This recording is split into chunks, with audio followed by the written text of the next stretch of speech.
வணக்கம். இன்றைய 24 மணித்தியாலங்களின் முக்கிய செய்திகளை தொகுக்கின்றது ஒற்றன். Headline first. நீதிமன்ற விசாரணையின் பின்னணி என்ன? மத்திய வங்கி பிணைமுறை மோசடி, முன்னாள் ஆளுநருக்கு நீதிமன்ற அழைப்பு. ரணில் கைது குறித்து கூடவுள்ள கூட்டம். தோண்டப்படும் சத்ருகுண்டான் புதைக்குழி. அரசாங்கத்திற்கு எதிராக மனு தாக்கல் செய்த விமல் வீரவன்ச. சர்வதேசத்தை வலியுறுத்திய கையெழுத்து போராட்டம். பிரித்தானியாவில் இலங்கை யுவதி கொலை. ஒற்றனின் ரகசிய குறிப்பு. இனவாத அரசியல் பாதையை எம்.ஏ. சுமந்திரன் மாற்றாவிட்டால் வடக்கு கிழக்கில் அவரது அரசியல் எதிர்காலம் இல்லாமல் போகக்கூடும். சுமந்திரன் அடிப்படைவாதி அல்லர், அவர் நடுநிலைவாதி என்றே நாம் இதுவரை காலமும் நினைத்துக் கொண்டிருந்தோம். ஆனால் நடுநிலை என்ற போர்வையின் பின்னால் மறைந்திருந்த இனவாதம் என்ற மிருகம் தற்போது வெளிக்கிளம்பியுள்ளது. இனவாதம் இல்லாவிட்டால் அவர்களுக்கு அரசியல் இருப்பு இருக்காது. சுமந்திரன் தெரிவு செய்த பாதை தவறு. எனவே அவர் தனது பாதையை மாற்றிக்கொண்டு இனவாதமற்ற நாட்டின் சமத்துவத்திற்காக முன்னிலையானால் நல்லது. அவ்வாறு இல்லையேல் அரசியல் எதிர்காலம் இல்லாமல் போகக்கூடும். கடந்த பொதுத் தேர்தலில் கூட அவர் நாடாளுமன்றம் வரவில்லை.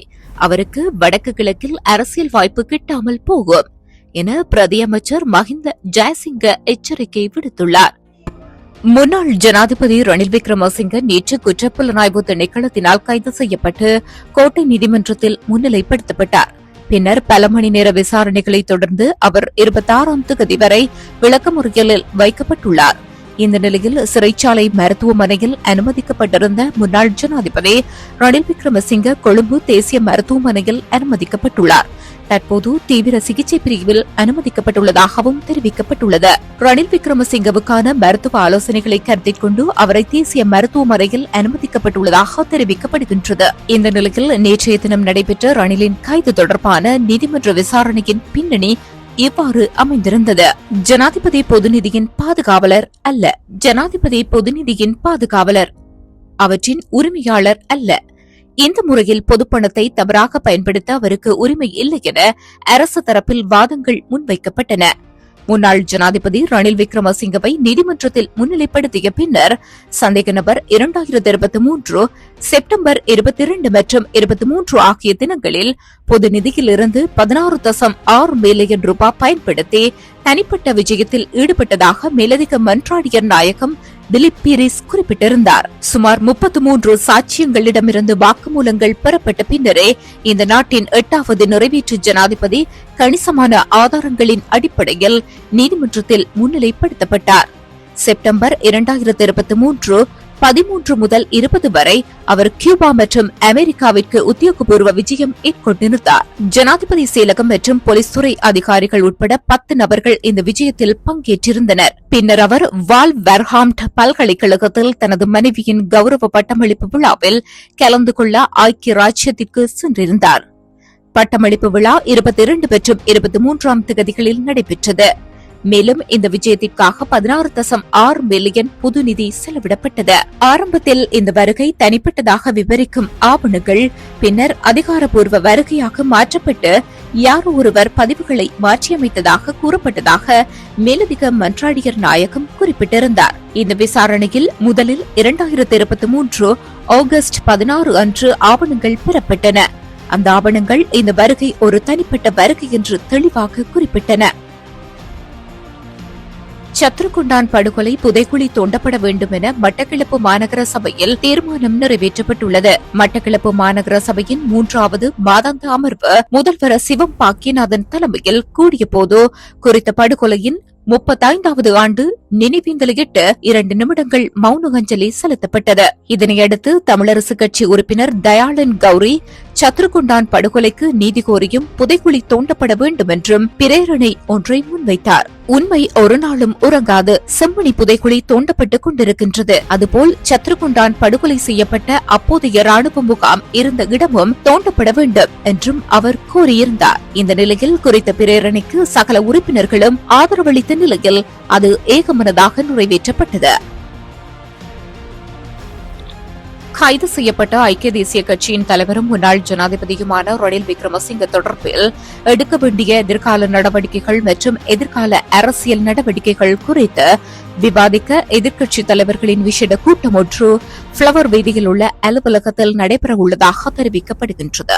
இந்த விவாதத்தில் அனைத்து எதிர்க்கட்சித் தலைவர்களும் பங்கேற்பார்கள் என எதிர்பார்க்கப்படுகின்றது. ஐக்கிய தேசிய கட்சி, ஐக்கிய மக்கள் சக்தி, ஸ்ரீலங்கா பொதுஜன பெரமுன, ஸ்ரீலங்கா சுதந்திர கட்சி, பொதுஜன ஐக்கிய முன்னணி மற்றும் முஸ்லிம் காங்கிரஸ் உட்பட நாடாளுமன்றத்தில் பிரதிநிதித்துவப்படுத்தும் மற்றும் பிரதிநிதித்துவம் அல்லாத பல அரசியல் கட்சிகளும் தலைவர்களும் பிரதிநிதிகளும் இந்த விசேட கூட்டத்தில் கலந்து கொள்ள உள்ளதாக தகவல்கள் வெளியாகியுள்ளது.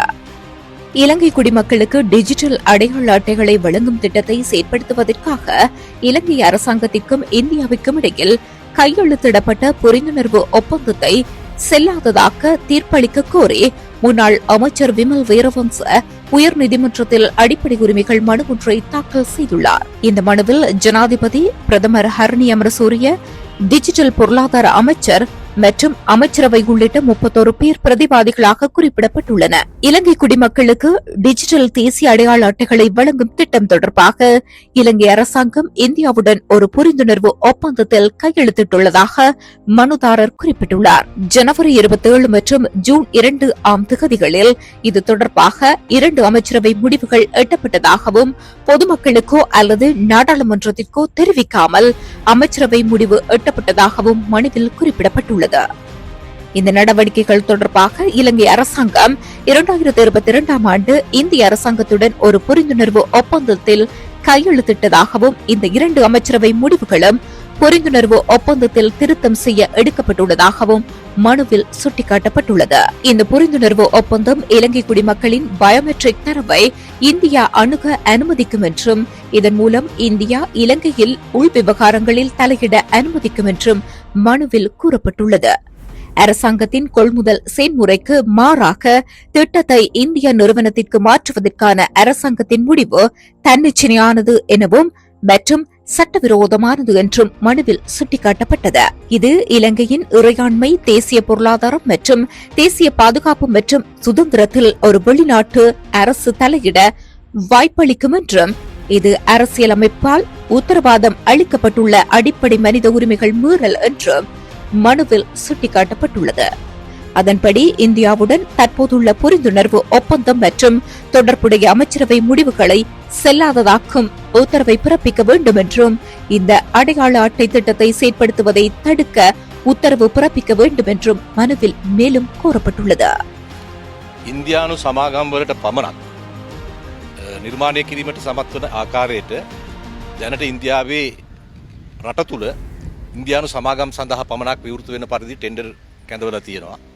නමුත් ශ්‍රී ලංකාවේ දැනට හඳුන්පත් 9 கோரிக்கைகளை முன்வைத்து நீதியின் மூலம் கையெழுத்து போராட்டம் இன்று யாழ் செம்மணியில் முன்னெடுக்கப்பட்டது.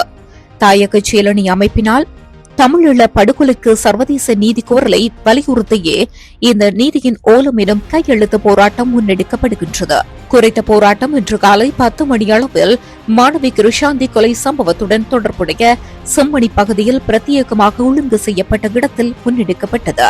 மரணித்த உறவுகளை நினைவு கூர்ந்து மௌனமடக்கம் செலுத்தப்பட்டு நினைவுச் சுடர் ஏற்றி மலரஞ்சலி செலுத்தி ஆரம்பமான குறித்த நிகழ்வில் வடக்கின் ஏற்பாட்டுக்குழு இணைப்பாளர் ஜெயசித்ரா போராட்டத்தின் நோக்கம் குறித்து உரையாற்றி நிகழ்வை ஆரம்பித்து வைத்தார். தொடர்ந்தும் கையெழுத்து பெறும் நிகழ்வு ஆரம்பிக்கப்பட்டது. குறித்த போராட்டம் தொடர்ந்தும் 5 நாட்களுக்கு தமிழர் தாயகமெங்கும் முன்னெடுக்கப்படவுள்ளது.